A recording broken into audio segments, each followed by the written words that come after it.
Hello and welcome to this video, and on this video I'm going to be going through the 10 greatest guitar moments by Frank Zappa. Now, for some people, Frank Zappa's guitar playing can be too messy, can be too all over the place, too avant-garde perhaps. You know, there's a lot of people who aren't fans of Frank Zappa's guitar playing, who are fans of Frank Zappa. I am not one of those people. I'm an absolute huge fan of Frank Zappa's guitar solos, and for me, he's up there alongside John McLaughlin and Alan Holdsworth and Jimi Hendrix and Wes Montgomery and Charlie Christian. He's one of the greats for me. And on this video, I want to try to explain why, and I want to point out 10 albums or 10 tracks where I feel he is just playing sublime guitar playing. And as we go, hopefully, you may get an idea of why I love his playing so much. And you'll also be able to get a shape of which albums have the guitar solos and which ones to go for. I haven't picked anything really from the After He Died albums. This is something I really need to delve into. I'm just not knowledgeable enough. I haven't kept up with all the new releases that the Zappa Trust have put out since he died. There's something that's almost like that on this list, which will be quite interesting and quite high up on the list. But I think rather than waffling on like this, why don't I just get straight into it and we see where we go with this. So some of these albums, it's the whole album. It's like, you've got to buy this album because it's the whole album. It's just ridiculous guitar playing. Sometimes it's for a particular track. Now, Zappa does all sorts of things on guitar. And one of the things I love about Zappa is he has released lots and lots of extended guitar solos. So if you're a fan of Jimi Hendrix, you may like the guitar solo on the track Machine Gun, which is a long extended guitar solo. It's modal, it's over a vamp, and it's got a whole bunch of psychedelic grit in it. One of the greatest guitar solos of all time, Machine Gun by Jimi Hendrix. Now, Zappa does that, and he does it a lot. And one of the basic Zappa things you need to get your head around when you listen to his guitar playing is just a big chunky rock riff with him just burning over the top. And the track I've chosen to represent that is off this CD, which I haven't really talked about either. It's the soundtrack to the film Baby Steaks. Now, Baby Steaks is perhaps Zappa's most successful film. He made a number of films, some of them quite strange, like 200 Motels and the quite rare Uncle Meats. And then there was a lot of live shows that never quite made it. Baby Steaks did, and it came out as a cinema release. So there's a lot of production value on that album. And it's recorded absolutely beautifully. And it captures the Terry Bozzio band, where Terry Bozzio is really giving Frank a kick up the arse in terms of support. Every drummer brought something out with Frank Zappa when he played, because Frank Zappa's guitar solos are much more advanced in the rhythmical areas. They are advanced harmonically in terms of some of the synthetic scales he uses. But I think what a lot of people find difficult with Zappa is the fact that it's rhythmically so obtuse. He loves polyrhythms, and each drummer reacts to the way he is playing those polyrhythms in their own way. Perhaps the drummer that defines this is Vinnie Colaiuta, but Terry Bozzio had another way of going at it, and he was so muscular. And there were quite a few guitar solos with Terry on, but this one on Punky's Whips at the end of this album, which actually acts as almost like a climax to the film, is incredible. It's about half the track. Now, Punky's Whips is famous because originally Warner Brothers wouldn't put it out because they thought it might be offensive to Punky Meadows. It's about Terry Bozzio's love or lust for the lips of the guitarist Punky Meadows from Angel, and that's what that track's famous for. But on here, towards the end, in front of a live audience, it just opens up. This version of Punky's Whips is better than the Zappa in New York version for a start. If you do buy this album, it's quite concise. It's not like a huge double album. But we've got Baby Snakes on here, Titties and Beer, Black Page No. 2, Jones Crusher, Disco Boy, Dynamo Hum and Punky's Whips. It's short and sweet, but it sounds incredible. It's so hot. that it feels like the room was hot when they were playing. And Zappa's playing on Punky's Whips at the end is extremely hot. And it's just screaming rock guitar. Like Machine Gun, like Stevie Ray Vaughan, maybe like Carlos Santana. It's not jazz, but the extemporization between the drums and the guitar, which here really just comes out as with Bozo just chucking a whole ton of really in-your-face double bass drumming at him, just building up the sort of rock momentum. This is Zappa rocking out on guitar. Now, if you like your rock guitar to be all, nice and neat and lots of fast legato runs that are the sort of thing nowadays that people love, that's great. But sometimes I like rock guitarists to get down and dirty, whether it's Dimebag Darrell or whether it's ZZ Top, Billy Gibbons. I like a bit of dirt sometimes in my rock guitar solo, and Zappa delivers the dirt here, and this is a good place to start. If you're a rocker, check out his guitar solo on this, on Punky's. That's Punky's Whip. So that's what I've got at number 10 anyway. Getting too excited, I'm losing my words. Right, another single track, and I'm afraid this is such a beautiful guitar, where that one is rocking. Zappa could be at his most ethereal and beautiful. A lot of his compositions are very angular and modernistic. But I feel sometimes the sort of sensuality and sensitivity comes out in the guitar solos. Now, this album that came out in 1986 is famous for being the sort of premiere of his synclavier work. So Frank made this on synclavier. There's no musicians on this. It's all computer-based tunes. And I think G-Spot Tornado and Night School are the famous tracks off here. But there is a track on here called St. Etienne. It's recorded live. It's with the, I think this is probably, it looks like the sort of 81 band. The lineup is Frank Zappa on lead guitar, Steve Vai on rhythm guitar, Ray White on rhythmic guitar, Tommy Martins on keyboards, Bobby Martin on keyboards, Ed Mann on percussion, Scott Tunis on bass, and Chad Wackerman on drums. St. Etienne is absolutely beautiful. Now, what's interesting about this album is when this came out, Frank got the Grammy, I believe, or at least got nominated for the best jazz album. This shows how shallow the actual mainstream music industry is. The reason it got reason the album with no jazz on it, where it's all computer-based music except for one track, got nominated in the jazz category is because it's got jazz in the title. Right? That's how dumb the music industry is. But the truth is, if you want to go past that, what Frank's doing here on St. Etienne is so important to the development of jazz. The way he played and the way he renegotiated the way the rhythm section works and how a rock rhythm section integrates with more free-form soloing, utilising polyrhythms and displacements and on time signatures sometimes within a modal context, almost like Indian classical music, but with a rock sort of, this is like stadium rock. This is not a jazz club. This is hugely influential. St. Etienne is at the other end from that solo on Punky's Whips. It's absolutely beautiful. And I think he's deserving of that Grammy if it's just for St. Etienne. So it's well worth going to check that guitar solo out there. Right, so we're now going to get into the realm of more whole albums. Now, one of the things with Frank, I feel, is he's a guitar hero from day one. You know, when Freak Out comes out, he is pulling in some incredible guitar playing.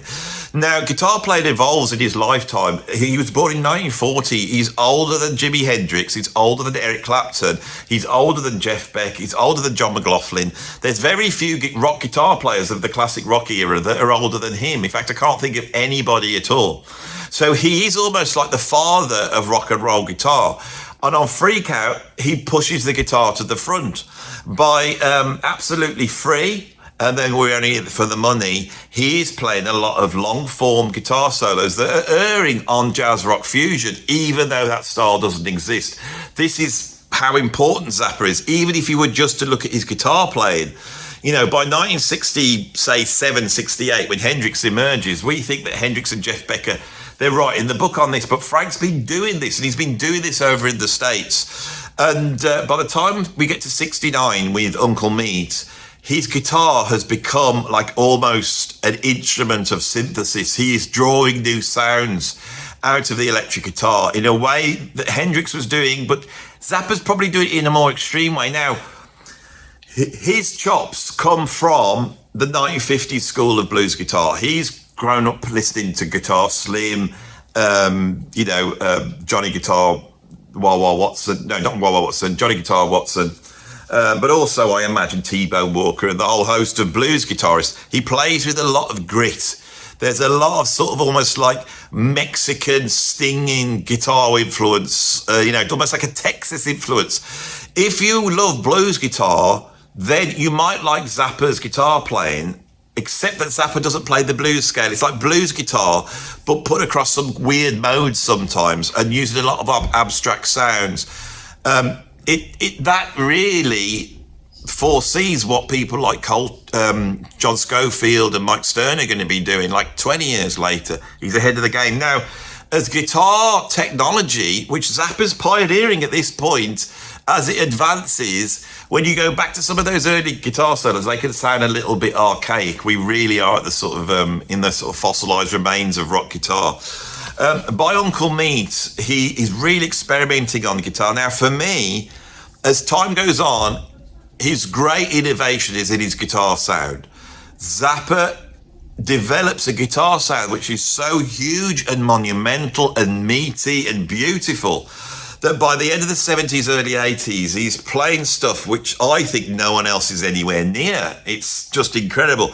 On the earlier albums, you don't hear that so much. So I would say if you want an example of Zappa's early guitar playing, it's either going to be Uncle Meat, but I'd go and check out this one, Burt Weeny Sandwich. You could also get Weasel's Rip My Flesh, but I just feel that this it's got a little bit of a warmer sound. The compositions are very strong on here, and there are a couple of very, especially sort of on Igor's Boogie, Overture to Hollywood, Holiday in Berlin, Little House I Used to Live In, has got some great solos in, but not one by Frank, actually. But there's some great guitar solos in it. It represents that early avant-garde sort of modernist, spiky approach to rock and roll, which Frank was exploring at that point. And that develops later on, a few years later, well, a year later, really, into Hot Rats that we'll be coming on to next. Right, 70s guitar playing. There's some great playing on Apostrophe. There's some great guitar solos on Rocks in Elsewhere. There's some great guitar solos on One Size Fits All. I think the album from the 70s period, where it's almost like a jazz rock fusion album, and you really hear Frank playing, is this one, Sleep Dirt. If you are a jazz rock fusion fan, get this album. Yes, we've got the Grand Wazoo, and yes, we've got Waka Jawaka, and there's some great soloing on there, but we do have a little bit of that sort of thinner 70s sound from Frank. By here, he's got a monumental sound. Filthy Habits, Flambe, Spider of Destiny, Egyptian Strut. These are all great compositions. There's some good guitar playing on here. But when you turn it over, you get the track Sleep Dirt, which is an acoustic guitar piece by Frank. Beautiful. And then the incredible The Ocean is the Ultimate Solution, which is a full-on jazz rock workout. It's absolutely incredible with double bass. I assume that's Patrick O'Hearn. It could have George Duke. I've got no lineup on this one, but this is essential for any jazz rock future fans. You need to get this album. Absolutely incredible stuff. Filth Habits as well. Incredible, dark, King Crimson-esque guitar playing. Absolutely incredible, that one is. I'm not keeping track of the numbers. Now here, we move on to some of the most advanced guitar playing that he ever did. Some incredible guitar playing. Now, this album I've lost the cover of many, many years ago. I'm just left with the inner sleeves. So Zappa fans will know what we're dealing with here. This is the album Them or Us, and that is all I've got left, is that. If anyone's got a spare Them or Us cover, let me know. Now, there's a whole ton of guitar solos on here, including some great guitar solos from Dweezil Zappa and from Steve Vai. If you want to hear Steve Vai playing guitar solos with Frank, this is the only album, really. It's Them or Us. Incredible. So if we go through it track by track, I'll just point out where there's some killer guitar solos. It's almost like Zappa put a killer guitar solo on every side. On side one, we've got The Closer You Are, we've got In France, which features Johnny Guitar Watson. We've got Your Hosner, which is like this sort of backwards track, full of backwards masking, incredible solo from Steve Vai. Charlena, great.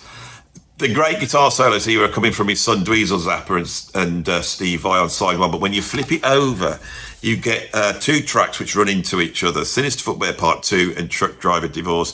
They feature some of Frank's most free guitar playing, and Chad Wackerman's drumming is just on another level. The way he's playing time, it's fascinating. It's a difficult listen, but the long guitar solo on here, which is like nearly 10 minutes, which is the Truck Driver Divorce guitar solo, that is really one of Frank's finest moments. Now, there are other incredible moments on here as well, which I will go through. On side 3, we get the very famous Stevie Spanky, which has a great guitar solo from, I think from Dweezil and Steve on that one. You then get Marky's Son's Chicken. Marky's Son's Chicken is an incredible instrumental with a fantastic guitar solo. And then on the last side, we get the title track, Them or Us. Again, 5 minutes of just the best guitar playing ever. And then we get his version of the Allman Brothers Whipping Post, which of course features a killer rocking dirty rock guitar solo, very much like that one on Punky's Whips.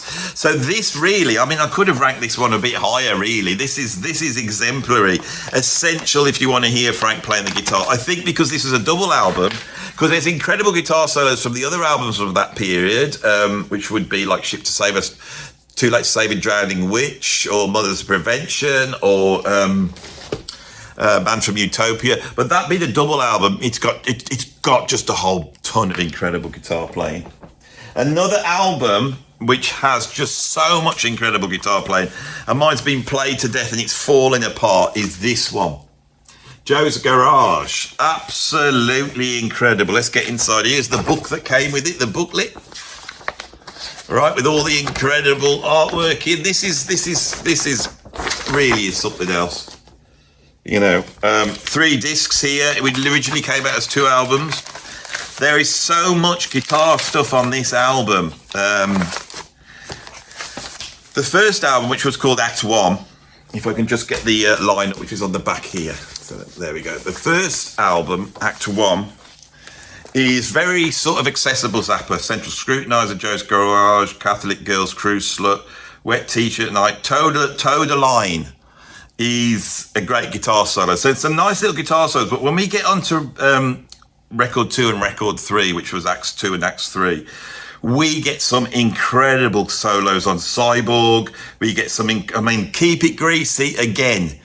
Vinnie Colaiuta on drums, moving between 1916 and 2116. That track there,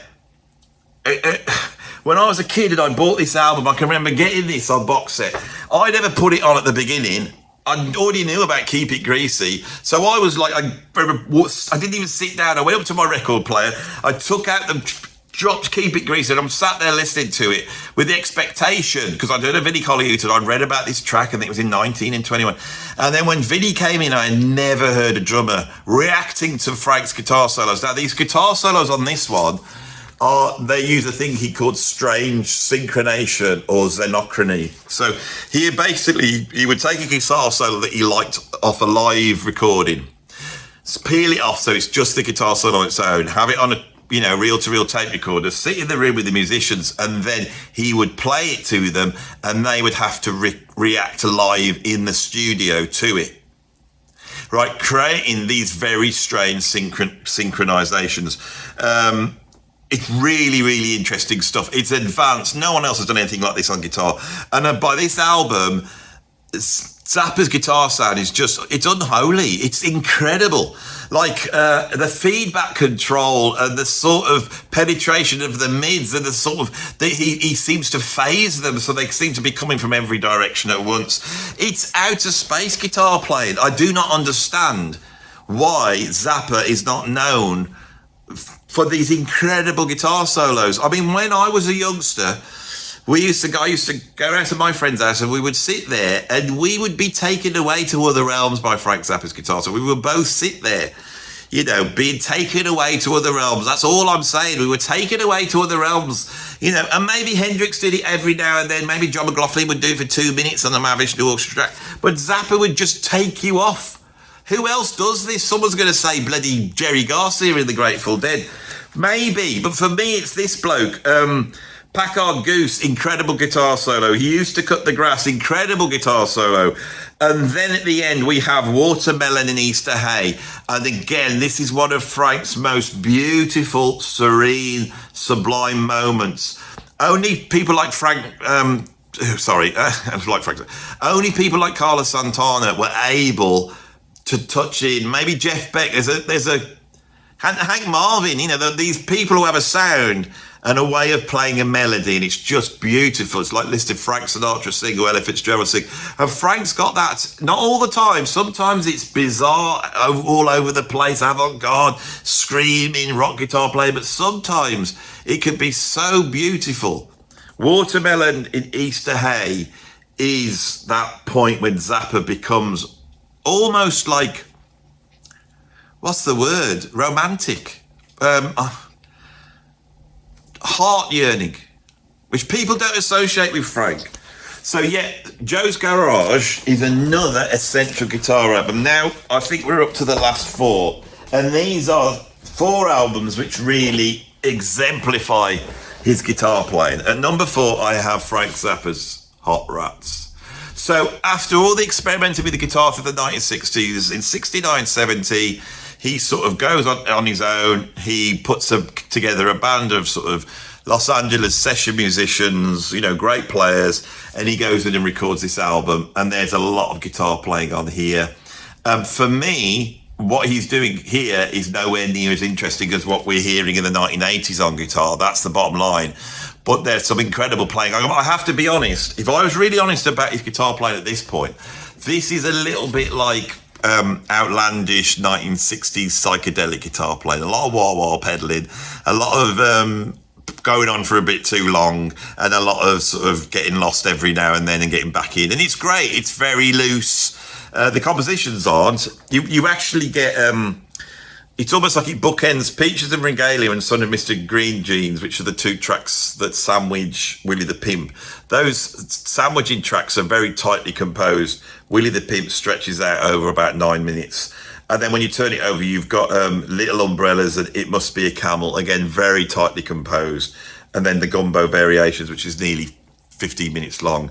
A lot of soloing from Don Sugarcane Harris on here, which is great, very bluesy. But we've also got Jean-Luc Ponty not soloing so much. When I was thinking, why have you got Jean-Luc Ponty on this album? I mean, you haven't got him doing soloing. I don't know. So, yeah, people love this album and it's incredible. And the compositions are untouchable. This is a sublime album, but not necessarily for his guitar playing, but it is the best example of early Frank Zappa guitar playing that you could have, and it's essential because of that. I know I've been a bit harsh, but I did put it at number 4, right?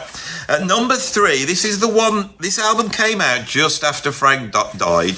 It's quite hard to get hold of, I imagine. I had to order it. It's this one, the Black Album. It's not called the Black Album, it's called Frank Zappa Plays the Music of Frank Zappa, a memorial tribute, and it's actually got a moustache here on the front, which is actual size, I believe, which I think is wonderful. Look at that. I mean, I want to rip that off and wear that, because I'm sure it's the exact dimensions of Frank's actual moustache, isn't it? This came out in a special package. It feels like it's made out of leather. Right, opens up here. Got a picture of Frank here, completely black. Now, this has some of Frank's finest guitar playing from all sorts of different places. Dweezil Zappa put this together in August 1996, which was something like 3 years after he died.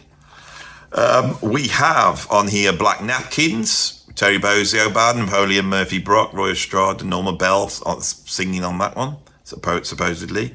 We get another version of Black Napkins, this time with Terry Bozzio, Andre Lewis and Roy Estrada. So go right back to the Terry Bozzio period. Then we've got Zoota Laws by the same lineup.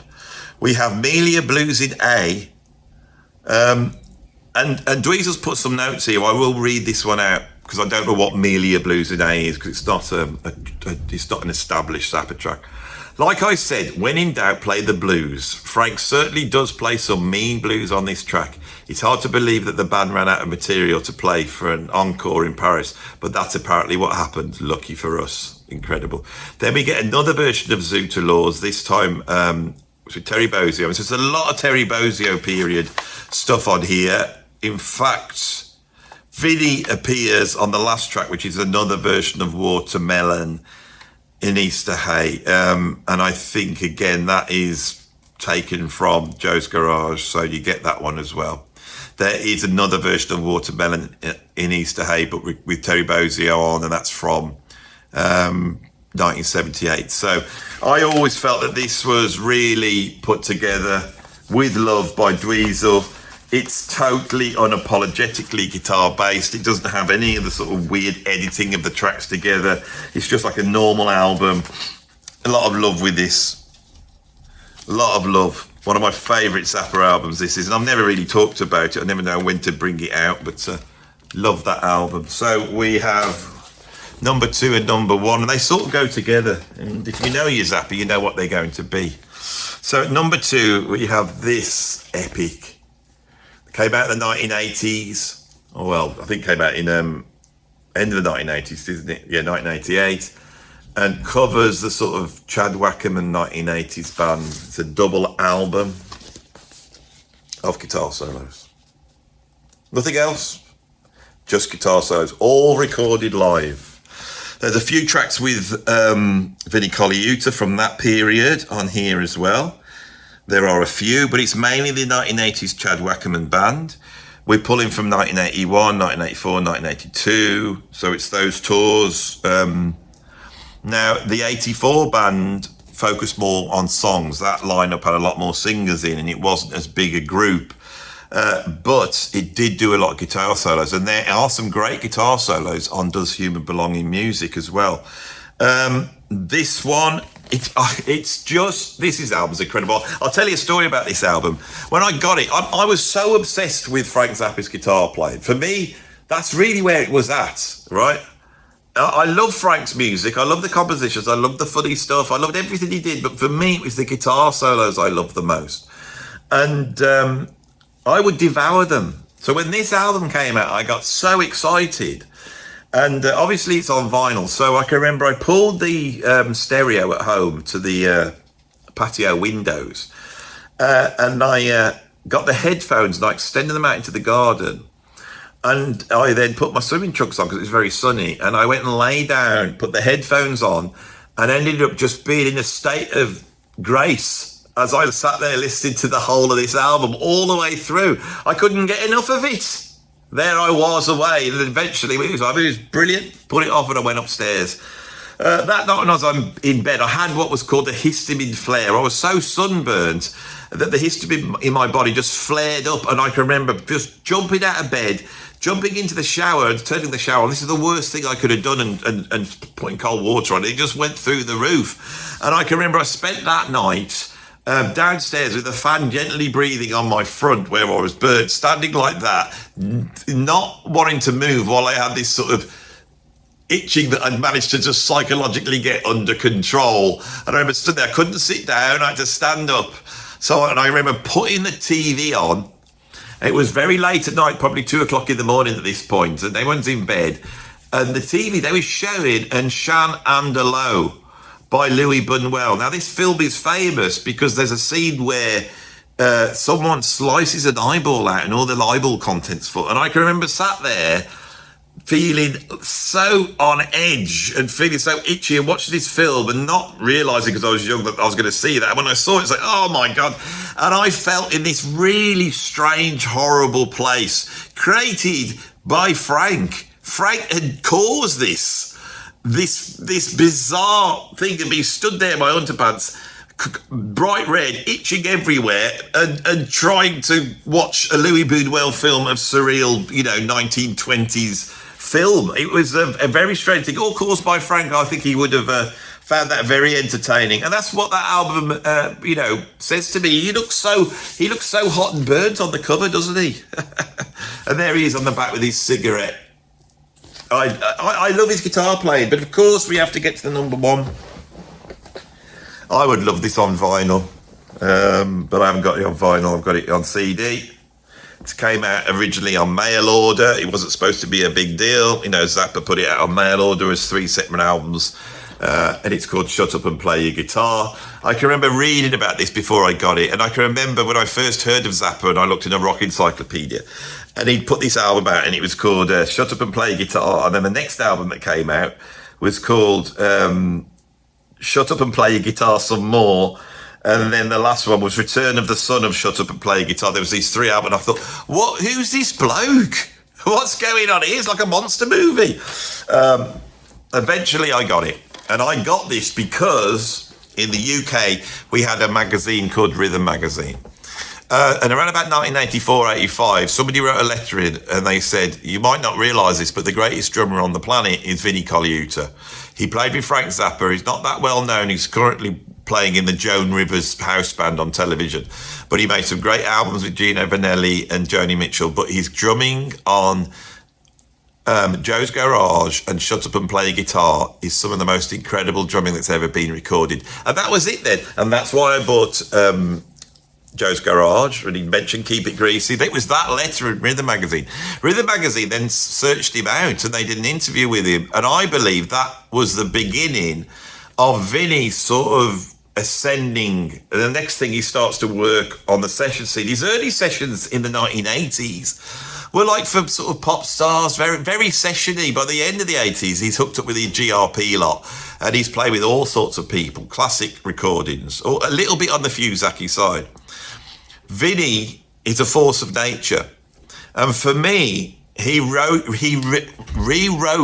the book on drumming in the same way as Alan Holdsworth rewrote the book on guitar playing and jazz improvisation. When Alan Holdsworth hooked up with Gary Husband in 1979, 78, 79, the way they played renegotiated for me the way that a rhythm section works with a soloist up front. It was high-powered improvisation between drums. And the Fusion guys had never really done that. They would often just hold their rock beat down and there'd be very fast fills. But this way of reacting, that really comes out of, for me, Gary Husband and Alan Holdsworth. And at exactly the same time, Weeny and Frank Zappa. Vinny had studied polyrhythms throughout the mid-70s. He was one of the few drummers that was really exploring polyrhythms. And he'd come to Zappa's music, I suppose, to study the polyrhythms that were included in the Black Page and other tracks. When he got the gig, to put it in Vinny's own words, he went from playing polyrhythms to improvising polyrhythms.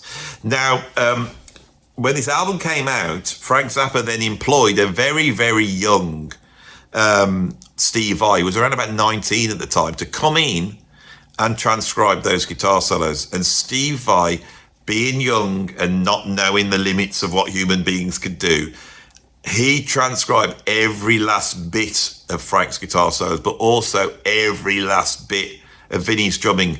And he nailed the nested, tuplets and polyrhythms required to understand the rhythmical placement.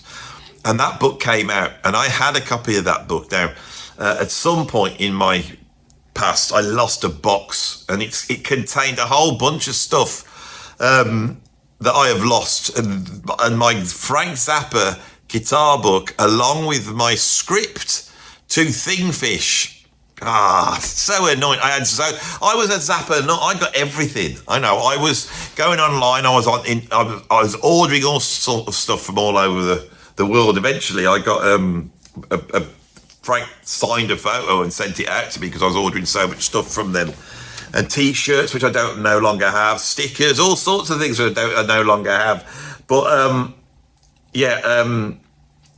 I had the Zappa guitar book, so I put this album on, and sit there and try and follow it. Now, I didn't read it. I just tried to follow it. I just tried to count the bars through and follow it through. And as it went, I would see this sort of 15/11 coming. And I would go, what? Now, I couldn't read it. I couldn't read it now. But what it did, it showed me that was what was going on at that point. That Weeny was reacting and he was playing a 15/11. It started here and it ended here. And then I could hear it. And Zappa is playing so melodically and Weeny's playing so melodically that I started to pick up these tuplets by thinking of the tunes. Now, if I think of an 11/4, I think of the last line of the black page. 1, 2, 3, 4, 5, 6, 7, 8, 9, 10, 11. 1, 2, 3, 4, 5, 6, 7, 8, 9, 10, 11.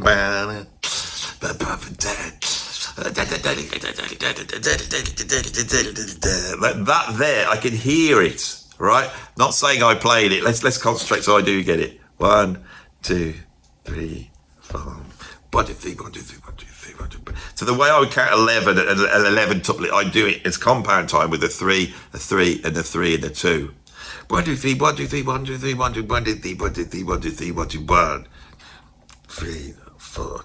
1, 2, 3, 1, 2, 3, 1, 2, 3, 1, 2, 1, 2, 3. That's hard. I did I transcribed myself the black page and I did a version on here and it did take a bit of work, but I did play it then. I've been fascinated by this my whole life. This album for me is about Weeny and Frank. On here is furious tracks like 555, which equal the Mahavishnu in terms of blistering power. There is absolutely beautiful stuff like Stucco Homes and Canard de Jour.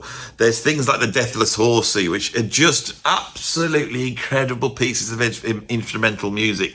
There's the scatteration of things like While You're Out, you know. Absolutely incredible acoustic guitar playing, studio stuff, live stuff, and each track has been meticulously cut together with these sort of lumpy gravy-esque, you know, spoken word bits and bits of music concrete in between each, which the guitar album doesn't have, and which it did because, you know, that also elevates it. But what elevates this for me is Weeny Collier, that's the bottom line. So that there has been my sort of impromptu voyage through the guitar solos of Frank Zappa. I'm literally at the moment reordering the studio. So I want to film from this point. I'll give you a little bit of an insight into the channel. I'm by the window now, and I think the lights here is good. So normally I light myself, but I haven't lit myself on this. This is just natural light, which I quite like. But the background is lit with artificial light. I'm using this thing here to reflect the light onto me, so we get that sort of spread. And because I like the natural light a lot more. But that's no longer on me, so you can see it's not having an effect. Should we get back on me? All right. So, but today I haven't been doing YouTubing. I have been, believe it or not, trying to sort my bloody studio out.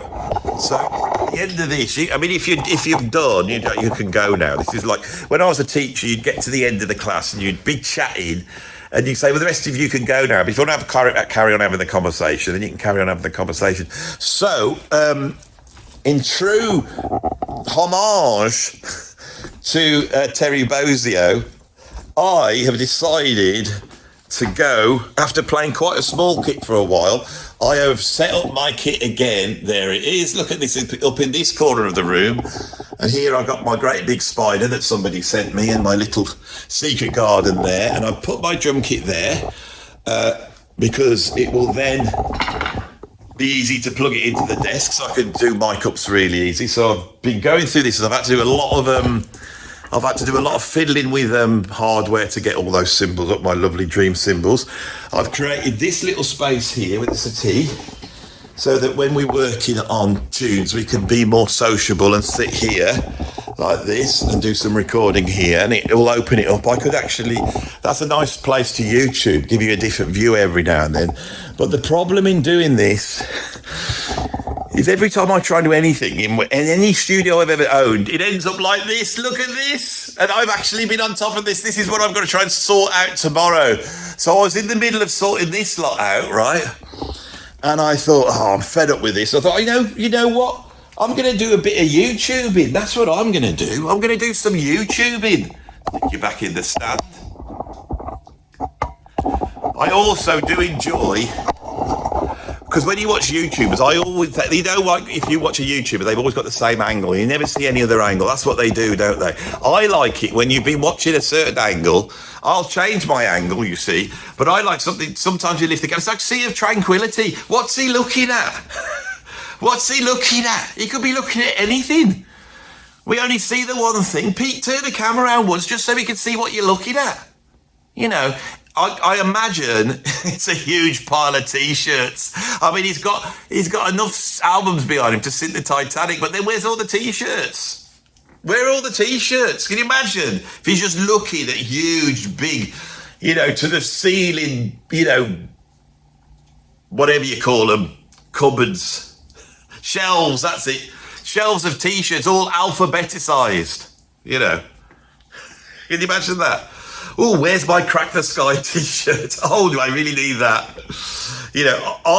I've got to be honest, I might be able to beat Pete today, because where is it? You wait there, you lot wait there, see if I can find it. I can't find it, I'll ruin my video. Where is it? I found an amazing T-shirt. No, I put it away somewhere. This is the trouble when you're living in a mess. Oh, boom, that would have been cool. I found a very obscure T-shirt, viewers. It was, I found a T-shirt by the French progressive rock band Ange, and I can't see where I put it now. I will wear it at some point. There's a little bit of conceptual continuity for you. I mentioned it here. You never got to see it, so keep an eye out. It will appear at some point. So, I just thought I'd give you that, But yeah, it's mad, isn't it? So I like every now and then to do that. Just pick the camera up and have a bit of chaotic camera work. Anyway, that has been my Zappa exploration with a little bit of a coda on where we have a look round at the mess. It'll all be tidied up. It's going to be a very usable space, when we've got it all done. Anyway, so thanks for watching this video. I'll see, like and subscribe. Become a Patreon or a member here, or put some money in the PayPal tip jar. It's all down there. Support me somehow. Go and make a living. And I'll see you on the next one. Thanks for watching. Love to you all. And keep noticing the loveliness. It's all around you. Open your eyes. Just open yourself up to the loveliness. Life's full of loveliness. And if that's the only message I get across on the videos, then I've done my job. So all praise the loveliness. Hello there. If you watch my channel regularly, then I assume you will like the music that I talk about, whether it be progressive rock, or maybe jazz rock, or experimental music, or just classic rock, or maybe at the other end of the spectrum, some weird experimental stuff. If you're into that, you may be interested in following this link here and going and checking out the Andy Edwards radio show. For a small fee, you can download 12 episodes, each one at least an hour and a half long.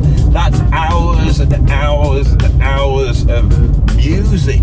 You can actually get to hear some of the stuff that I talk about on this channel.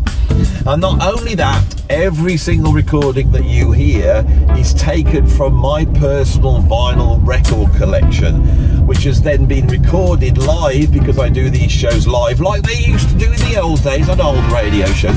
Remember this having Spotify? I just played stuff off Spotify. I played the records, recorded the records into my